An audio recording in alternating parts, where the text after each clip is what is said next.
Hey, all you cool cats. Ready for a little fun? That's what I thought. Pop Talk, Scooby-Doo-Wah-Doo-Wah, Pop Talk. The fun never stops, you know. Pop Talk. If you're a nerd or a jock, run, don't just walk. Get ready to rock, you got Pop Talk. Now, from Funko Hollywood, it's time for Pop Talk.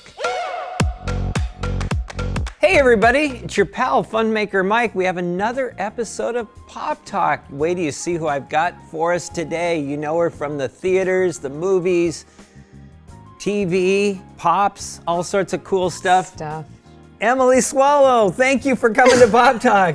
I want you to build a pop, anything at all. Could be a pop of you, could be a pop of me, it could be a fantasy pop, whatever you want. All right. You know, Funko's a collectibles company. Yes. Do you collect anything? When I was a kid, I did, and to none of my own credit, I still have some pretty pristine collections of things like My Little Pony and Care Bears and She-Ra, because my mother, I found this out recently when I went back to visit, she preserved them all in Ziploc baggies, but they used to come with their own personalized comb and accessories, and she put them all in their own little plastic baggie and kept them all. Wow, that's interesting.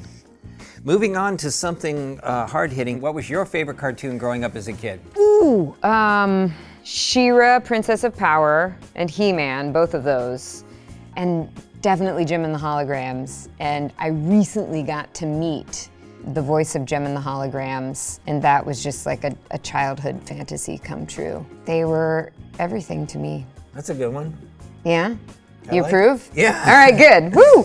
You attended many cons for Supernatural, and now you're traveling the world for Mandalorian. How is that different? It's like Supernatural multiplied to the nth degree. It's incredible. Little kids with their parents, with their grandparents, all of them dressed up in cosplay that is just beyond any skill set that I have. Well, we did get to witness some of these costumes not too long ago We at did Star very Wars. recently. Remember that? Yeah, I do remember that, when you and I first met. Yeah, well, I'm still trying to recover from the beating I took on stage of you endlessly berating me. I'm just trying to make you better. I care about you. Star Wars fans are passionate. Do you get recognized for the armorer even though you are not in costume? I don't very often. I did at Celebration because now people know what I look like.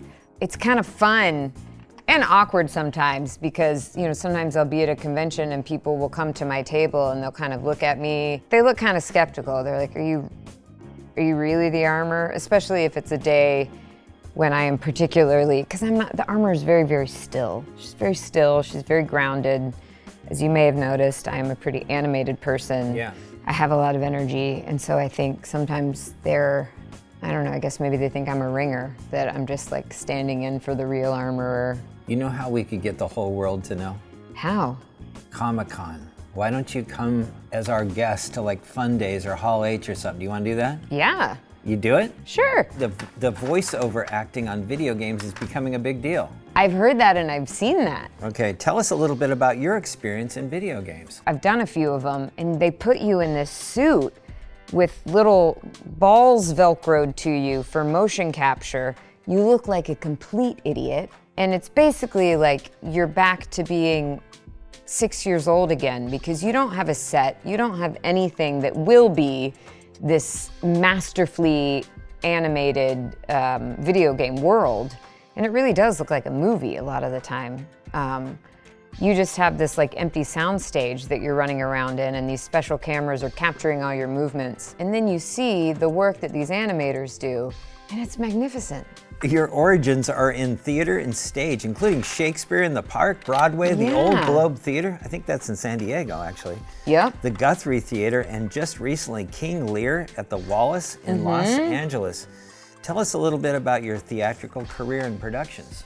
I think my favorite part of doing theater as opposed to doing television or film is that it is such an immediate experience with the audience, and you get to feel in real time what the audience response is to what's happening. It's sort of a bummer that when you're shooting something have your audience there. And often it'll be a long, long time until you even know how the audience receives it. Yeah. And then you don't get to experience it with them. So what do you prefer? If you had to pick between the two and you could only do one or the other?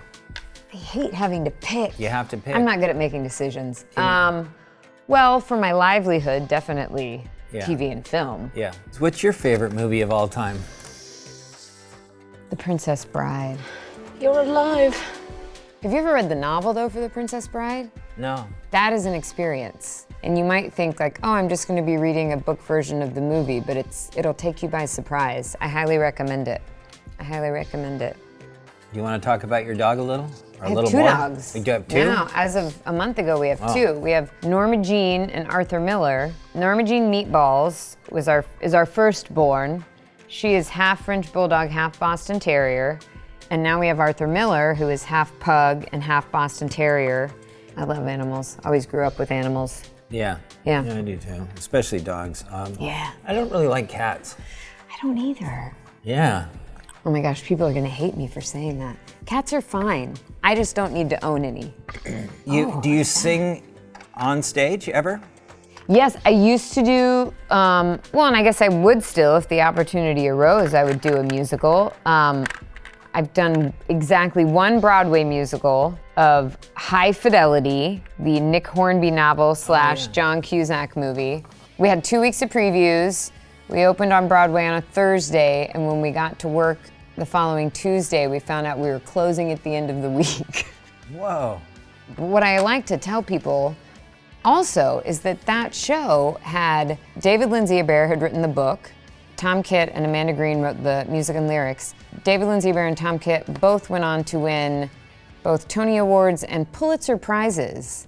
I like that I worked on something by Pulitzer Prize winners, even though we did not get a Pulitzer Prize. But now mostly the singing that I do is with Loudon Swain, who is sort of our resident band for Supernatural conventions.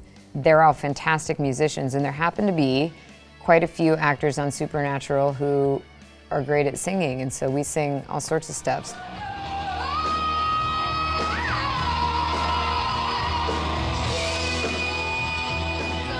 So you keep talking about the Supernatural. It's a newer show. Yeah, it's very new, just debuted. It's only been on for 15 seasons. Have you seen the latest pop from Supernatural? Wow. Who's this? That looks like Amara. That's right. Yeah. From what I hear, this is just a fan pop. What place have you always wanted to travel to, but haven't yet? I've always wanted to go to, I think it'd be really cool to go to Antarctica, but I might regret that because it's probably kind of painful. But wouldn't it be cool to say that you'd been to Antarctica? Maybe. What's your favorite ride at Disneyland? Big Thunder Mountain Railroad. Jeez, that's a good one. So this is I love this question. Childhood heroes, influences, or inspiration? Well, She-Ra. Yeah. Is this a It's like Dumbo? Yeah. I don't know why that's in there. I was working out earlier. It's really heavy. She-Ra and Jem, both of the cartoons that I watched. My mom and dad, because my dad passed away last year. My mom is still with us. They are both just really incredible people. But they were willing to really think outside the box with what they encouraged their kids to do. I mean, they had a daughter who wanted to be, I was a Middle Eastern Studies major, and I wanted to go into the Foreign Service, and I interned at the State Department, and the plan was to go basically work in an embassy in the Middle East. And then I changed from that to wanting to be an actor, and I was gonna move to New York to go to grad school. But either one, they just wanted me to be happy and pursue what I was interested in. You've worked on many different TV series. Which one was the most fun? I got to be a mermaid on the Flight of the Concords.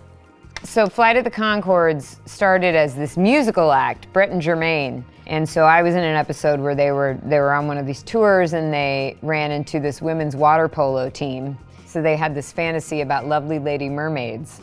So I was one of the lovely lady mermaids, and I had to wear a mermaid tail, which looked really cool, but in real life I guess I'm kind of claustrophobic. It was slightly terrifying to wear this. Like I couldn't move my legs. People had to pick me up and carry me around. But it looked so great, and the episode was so fun. All right, here's the big one.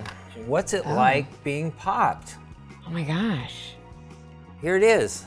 She looks just like me. You know, I said to you when we talked 3 weeks ago that it was sort of strange to me that her head wobbles, because that doesn't seem very armorer-like. But now I feel like that's sort of a great combination of the armorer and me, because I am so, ugh. Yeah. I move around a lot, so maybe like the bobbly head is more Emily, and then the rest of her is strong, steady armorer. And then here's the armorer's sidekick. Yeah, what did you create? I don't know. Do you- Stream of consciousness. I like it. With 2 dogs though, look. He's ready to ride his little horsey or lift weights. It's been a blast having you here. Thank you. Thank you. Well, there you have it, folks. That's another episode of Pop Talk with your pal Fun Maker Mike and my guest Emily Swallow. Yeah.